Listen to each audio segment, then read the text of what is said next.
Hey everybody, it's Professor Snart here, just checking in on our first day of classes for the spring 2017 term. It's Monday morning when I'm recording this. So here's what our course looks like as of now, and obviously you'll be watching the video here in the announcements area, which is where we land.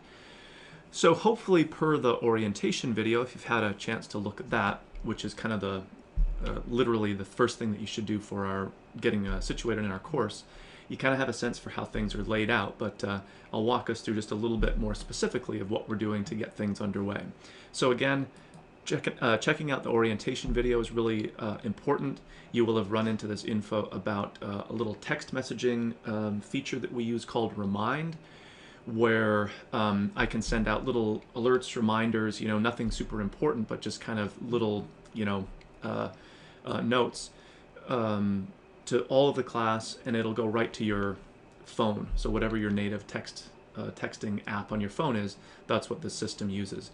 The good news though is that we don't have to exchange actual phone numbers. And again, when I use it, it's just going to be little things about maybe a due date's coming up or something like that. So it's good. You need to opt into it. Obviously, you don't have to, it's free. You don't have to download any app or sign up for an account or anything like that. So it's pretty easy to get started. There's the orientation video itself that walks you through basically how our course is set up, so I'm not going to repeat that stuff here. And then you do want to take a look at just some basic overview stuff about being successful, not even in our course particularly, but just kind of generally online. And truthfully, a lot of it is just like time management. That's not really a big secret for anybody. And that really goes for any kind of a class you're taking. And then there is, you'll notice just off the screen capture here, a brief orientation quiz. And I have to admit, it's pretty revealing to me if we get into the course and I see that a few folks haven't actually done the quiz. It's telling me that you're not really taking the time or investing the time in working through the material and just kind of seeing what's there for you to do. If you're missing basic stuff like that. So before even jumping into the unit work for Unit 1, you want to make sure you take a look at the orientation video, do the remind, sign up, and then work through this material and take the brief quiz. It's a pretty limited point value, but it is important for me to see that you've done it at least. Obviously, you want to check out our textbook and syllabus information to get course policies and things like that. Notice our due dates then coming right up. As I've mentioned, I think before, it's always good to look kind of further ahead just to see how the due dates lay out and when things are happening. It's pretty regular for us, which is good, especially as we get started.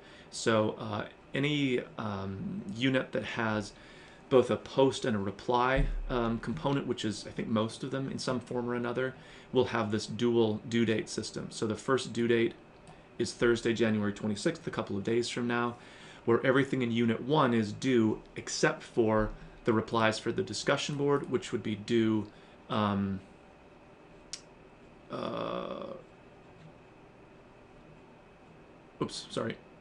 due by, not noon, by the end of the day. Sorry, there it is. I knew it was hiding there somewhere in plain sight. So all the major work is due on the day, noon of that day, and then any kind of replies, you have a little bit of extra space in there to finish those up. And then we turn around to a Monday due date, same kind of thing applies, Thursday, Monday. Again, I tried to keep it pretty regular so we get into the habit a little bit.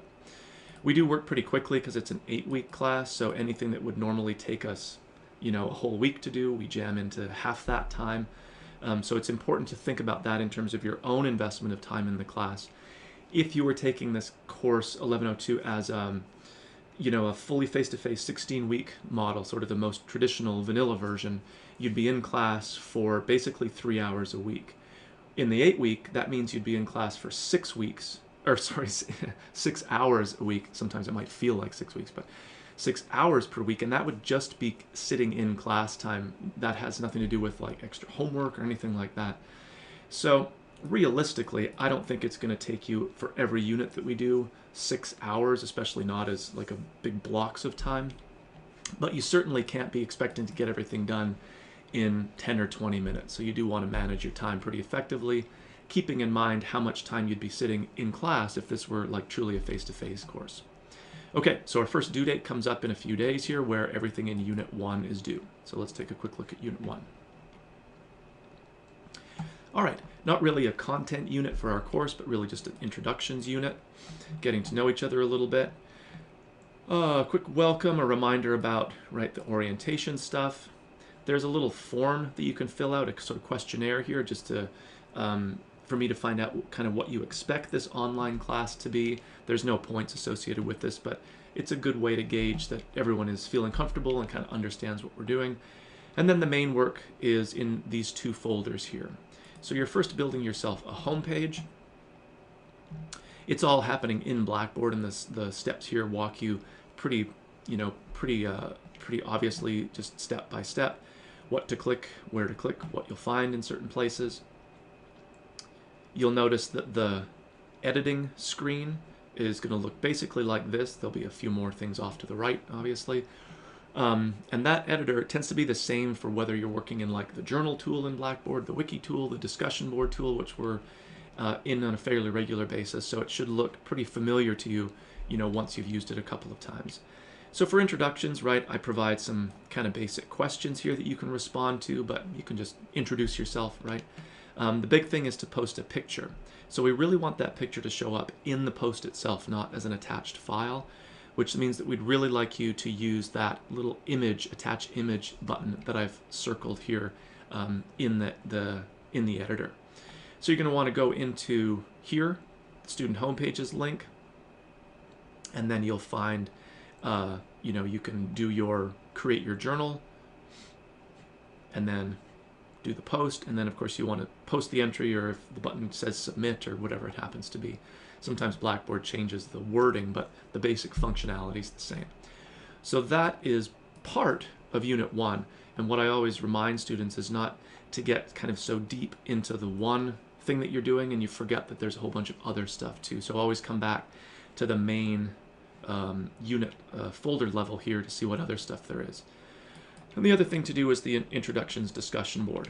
It duplicates a little bit, obviously, from the home page where you're introducing yourself, but certainly come up with some new text, some new things to say.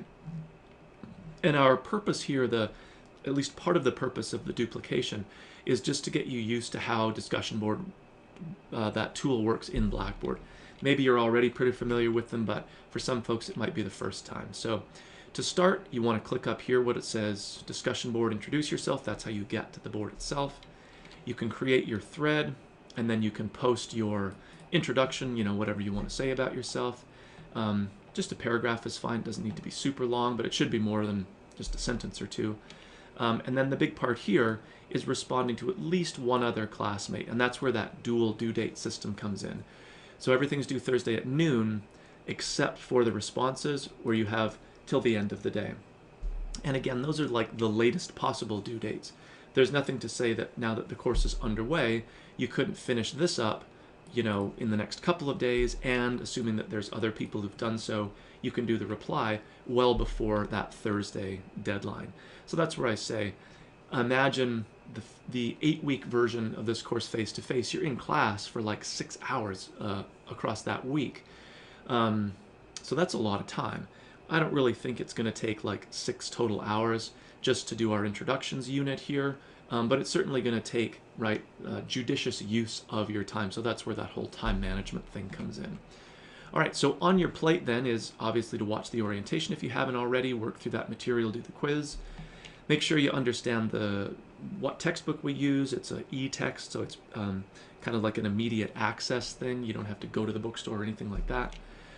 You can review the syllabus policies and just basic things like that, and then get into Unit 1, which is what we're in here.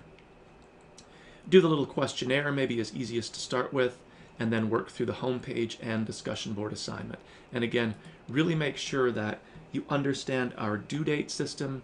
And one of the little strategies that I always suggest for people is, in the same way that if you were taking a face-to-face class that met, let's say, Monday, Wednesday, Friday from 9 to 9:50, you would block that time out, hopefully literally in a physical calendar or day timer or on a virtual calendar, but that would be time you're in class. You wouldn't do that and be at work or watch the kids or mow the lawn, shovel the driveway, whatever, because you couldn't multitask that way. And I think unfortunately when people take an online course, they don't necessarily follow that same rule. So I would strongly encourage you to like physically block out some time in your calendar where you're just going to be working on your online stuff. Maybe it's not 6 hours a week, or maybe it's not huge blocks of time all at once. You can spread it out the way that you think works best for your schedule, but don't try to do your online work and do your job or do a bunch of other things that you know would be impossible if you physically had to be in class. It's kind of the same with online. We get fooled into that flexibility, meaning we can do like multiple things at once, and often that it doesn't work quite as well as we hope it will. Okay, so that gives us our first unit under our belt then, with the due date coming up, and then we get into more of the actual content, the sort of the composition part of our course. So if you have questions or concerns, by all means be in touch with me. We have a virtual office space that we can meet face-to-face, and you can also reach me by email, and I'll try to get back to you more or less right away.